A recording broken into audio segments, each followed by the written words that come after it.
Hi, welcome to SunKissed.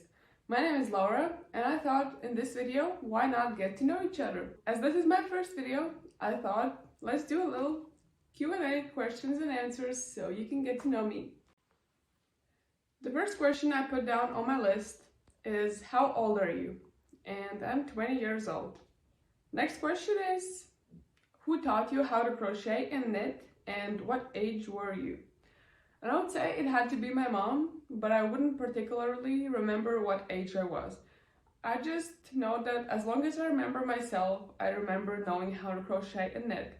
So I wouldn't be able to say what age, but the person who taught me would have to be my mom. Next question I have is, which is your main hand? Right hand, girly? The next two questions tie in together with each other, and they are, what's your favorite stitch and what's your least favorite stitch? Crochet wise, I would say my favorite stitch is half double crochet or double crochet, just because they work up so quickly. And my least favorite stitch would be slip stitch if you're doing it row from row, because it's just a little bit hard for me, and it also works up pretty slowly. So I would say row to row wise, slip stitch. And when knitting, I would say my favorite stitch is the knit stitch, and my least favorite stitch is the purl stitch. Another question I have is, do you do multiple projects at the same time? And my answer is 1,000 times yes.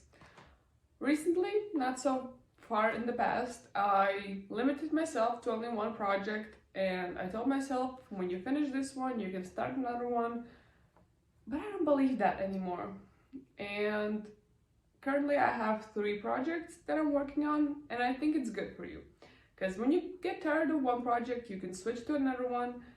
And as I found out about myself, that if I force myself to finish one project and only then I can start another one, the project starts dropping in quality just because I'm forced to do it, and I want to finish it as soon as possible because I have new ideas and I want to start something different. Also, it's pretty fun to start a new project, and during the days where you don't feel like doing anything, you can just grab something that is already finished and you can sit on the couch, watch some Netflix, and just work on the project that's already been started. Because sometimes starting projects are a bit hard, and it's not a bad thing if you start a few ones at the same time, you can switch through them. Also, commenting about the multiple projects at the same time, when you knit or crochet or do any other stitch projects, even if you don't finish the project, it's still a good practice for you and you learn something from it, even if you don't finish it. So I am a big supporter of multiple projects at the same time if it fills your soul. Another question I have is, how big is your stash? Currently, my yarn stash isn't that big because I'm on a challenge for myself to finish the yarn before I buy a new one. Because in the past, I've had many experiences where I keep buying and buying and buying more yarn, and I just can't seem to use it all. But I have another stash that I'm kind of embarrassed about, and it's a really big bag of works in progress, and I really need to tackle that soon. It's starting to take up a lot of inventory of mine. Another question I'm going to be answering is, what is your niche? And I would say currently, definitely, my niche is clothes. I usually make tops and sweaters and hats, scarves, sometimes bags, also socks. Also, I need socks sometimes.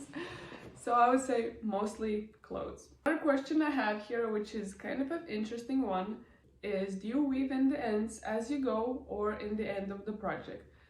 And as much as I would like to be the girly that just crochets or knits and you have the end and you weave it in as you go, and when you finish the project you try it on, it's amazing, almost at the same time you can wear it and enjoy it, but I just can't. How many times have I tried to do that? I do it for the first 1 or 2 strings and I just get so annoyed by it, so bored by it, and I'm like, I'll do it in the end, right? And when the end comes and you have your finished piece, you need to start wearing it, and there are so many loops, and especially if you're working with different colors and different yarns, it is so annoying. But as much as I try to do it as I go, I just cannot, and I admire the people who do it as they go. Cheers to you. Comment down below, do you weave in the ends as you go, or do you do it after the project as me? Another question I have is, do you follow a pattern or a diagram? And I really think that the diagrams are pretty cute, and they're like compact and just one picture, and it's really cute. It's just easier for me to follow a pattern. Question I have on this list is, where do you keep your hooks and needles? And currently I have this little recycled glass jar where I put in all my hooks, needles. I have little scissors there and a few pens to write some things down. I just find it pretty cute. I like how it looks. So these were all the questions I had for you today. If you have any other questions for me, feel free to drop them down in the comment section below, and I'll try to respond to them as soon as I can. And don't forget to like this video, subscribe to my channel, because I'm going to be posting a lot of more videos about crochet and knitting, patterns, reviews, tutorials. So feel free to subscribe and join my journey. Have a sunny day. Bye!